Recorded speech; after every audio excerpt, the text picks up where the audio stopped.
Hello बच्चों, welcome back to NPC. सो बेटा, last class में हमने मैक्सिमा और मिनिमा के बारे में डिस्कस किया था। आज हम ग्राफ के बारे में डिस्कस करेंगे। आपके फिजिक्स में जब भी हम न्यूमेरिकल्स करते हैं या डेरिवेशंस करते हैं तो लास्ट में ग्राफ आते हैं। ठीक है, तो वो जो ग्राफ्स होते हैं वो डिफरेंट डिफरेंट होते हैं।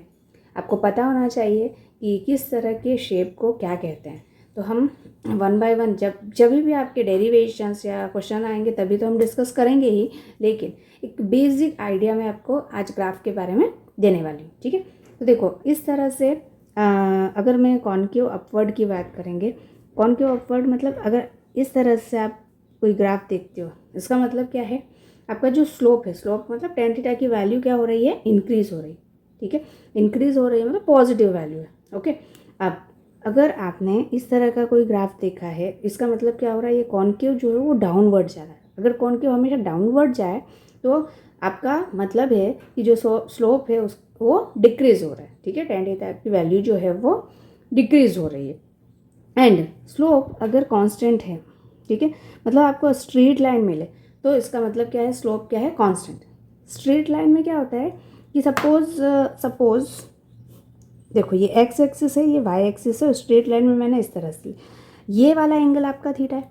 ठीक है, अगर मैं यहाँ पर एक लाइन ड्रॉ करूँ तो ये एंगल भी थीटा है, यहाँ पर एक लाइन ड्रॉ करूँ तो ये एंगल भी थीटा है। मतलब क्या है, यहाँ पे थीटा जो है वो क्या है, सेम है। थीटा क्या है आपका, सेम है।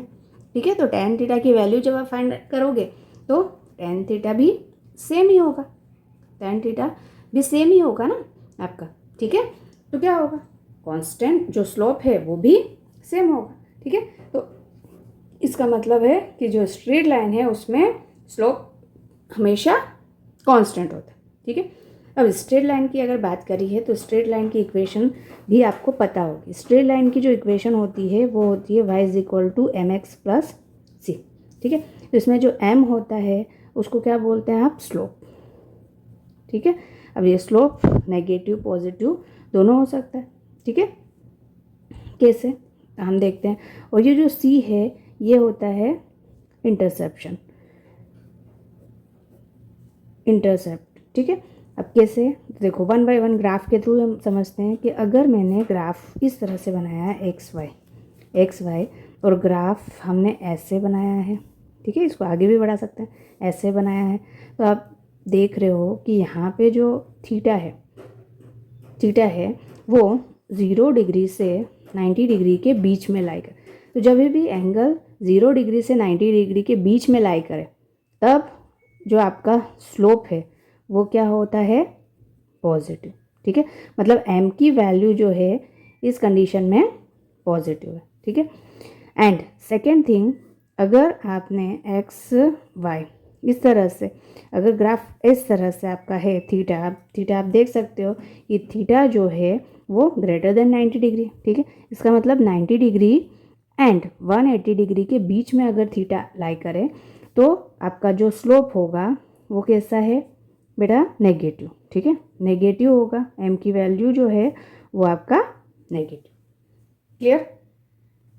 एंड c की बात करेंगे तो जो इंटरसेप्शन है, सपोज आपने इस तरह से कोई ग्राफ प्लॉट किया है, सपोज आपका ये ग्राफ है। ठीक है, तो यहाँ पे आप देख रहे हो c की वैल्यू क्या है, पॉजिटिव। ठीक है, ये क्या है आपका, पॉजिटिव वैल्यू c की वैल्यू। और इस तरह से भी आ सकता है, ऐसे भी ग्राफ हो सकता है, तो ये भी आपकी c की वैल्यू क्या है, पॉजिटिव। ठीक है, अगर c की वैल्यू नेगेटिव है तो ग्राफ किस तरह से प्लॉट होगा, ये एक्स वाई। ठीक है, ये आपका एक्स वाई। अब अगर नेगेटिव है तो बेटा इस तरह से प्लॉट होगा, ये आपका नेगेटिव हो जाएगा। ठीक है, c की वैल्यू क्या है आपकी, नेगेटिव। यहाँ पे इस तरह से हो जाएगा तो ये c नेगेटिव हो जाएगा। और अगर सेंटर से पास आउट हो रहा है, ठीक है, सेंटर के कोऑर्डिनेट तो 0 0 होते हैं। ठीक है, तो सेंटर से पास आउट हो रहा है तो क्या हो जाएगा, c = 0। ये c = माइनस नेगेटिव हो जाएगा, ये भी नेगेटिव हो जाएगा आपका। ओके, ये c जो है वो पॉजिटिव हो जाएगा and this is c positive, but इस कंडीशन में c क्या हो जाएगा, 0। ओके, तो इस तरह से भी आपको ग्राफ देखने को मिलेंगे। और पैराबोला, ठीक है, पैराबोला में क्या होता है, आपको जो पैराबोला की इक्वेशन होती है, जैसे हमने स्ट्रेट लाइन की इक्वेशन को क्या लिखा था, y is equal to m x plus c. Parabola की जो इक्वेशन होती है वो होती है y square is equal to k x, ठीक है। यहाँ पे जो के है वो कांस्टेंट टर्म है। अब देखिए इसका जो ग्राफ है वो कैसे प्लॉट होगा, तो ये आपका एक्स एक्सिस है, ये वाई एक्सिस है। अगर इस तरह से इक्वेशन है तो आपने जो ग्राफ है वो इस तरह से प्लॉट करना है, ठीक है। पैराबोला में और हाइपरबोला में ये डिफरेंस है कि पैराबोला इस तरह से ये एक्सिस को टच होके जाता है।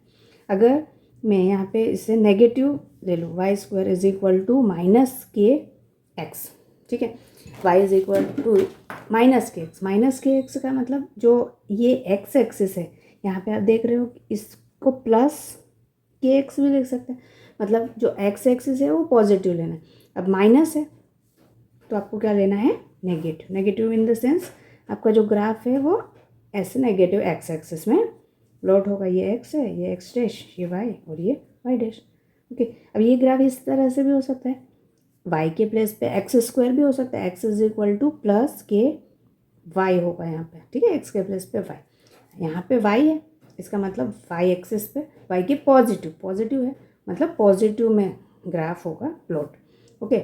मीन्स जो आपका ग्राफ मिलेगा वो इस तरह से, ठीक है। ये y है, ये आपका x है, ये y डैश और ये x डैश, और x is equal to minus k y आया तो नेगेटिव y एक्सिस पे, ये y डैश पे आपको ग्राफ इस तरह से प्लॉट करना है।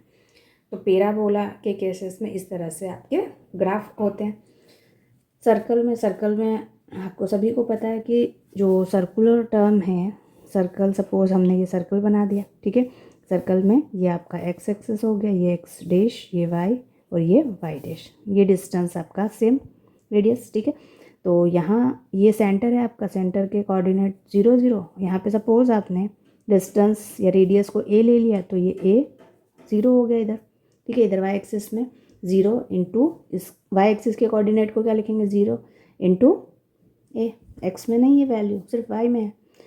तो इसका जो इक्वेशन आप लिखेंगे x square plus y square is equal to a square, ठीक है। ये इक्वेशन किसका होता है, सर्कल का, ओके।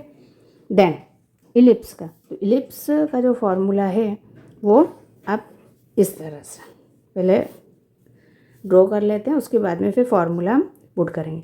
तो यहाँ पे ये आपका मेजर एक्सिस होता है, सपोज ये डिस्टेंस हमने यहाँ से यहाँ तक का डिस्टेंस 2a ले लिया, और ये डिस्टेंस जो होता है यहाँ से यहाँ तक ये माइनर एक्सिस होता है, ठीक है। ये डिस्टेंस है आपका, ये पूरा 2a है तो ये हाफ हो जाएगा, ठीक है, semi major axis and semi minor axis, ये हो जाएगा आपका b, ओके। ये सेंटर के कोऑर्डिनेट 0 0, तो इलिप्स की इक्वेशन हो जाएगी आपकी x square plus a square, ठीक है। एक्स एक्सिस में हमने ए लिया है, ठीक है, semi major axis, and y axis में क्या लिया है आपने, माइनर एक्सिस में बी, तो b square is equal to 1, okay. Now hyperbola, तो हाइपरबोला की जो इक्वेशन है या ग्राफ है वो इस तरह से प्लॉट होता है, और इक्वेशन में कुछ नहीं करना है, इलिप्स की जो इक्वेशन है आपकी उसमें प्लस के प्लेस पे माइनस पुट करना है, y square b square is equal to 1, okay. And last rectangular hyperbola, ये आपके सिलेबस में काफ़ी है, ठीक है, काफ़ी सारे ग्राफ इसमें प्लॉट होंगे। तो रेक्टेंगुलर हाइपरबोला में इस तरह से आपको ग्राफ मिलेंगे, ये एक्स एक्सिस है आपका, ये वाई एक्सिस है, और रेक्टेंगुलर हाइपरबोला में इस तरह से आपको ग्राफ मिलेंगे, ठीक है। 12th का जो फर्स्ट चैप्टर है उसमें भी काफ़ी सारे ग्राफ इस तरह से बनाए हुए हैं। ये जो ग्राफ है इसका मतलब ये होता है कि अगर दो वेरिएबल है एक्स और वाई हैं आपके पास, तो x is indirectly proportional to y, ठीक है। कोई वैल्यू जैसे कि ओम्स लॉ में हमने पढ़ा था कि जो वोल्टेज है और करंट है इन्वर्सली प्रोपोर्शनल होता है, इस तरह से हम ग्राफ बना सकते हैं, ओके। अब अगर मैं इसको एक्स वाई को मल्टीप्लाई में ले लूँ तो ये हो जाएगा आपका x into y is equal to constant, ठीक है। मतलब दोनों का मल्टीप्लिकेशन क्या है, कांस्टेंट।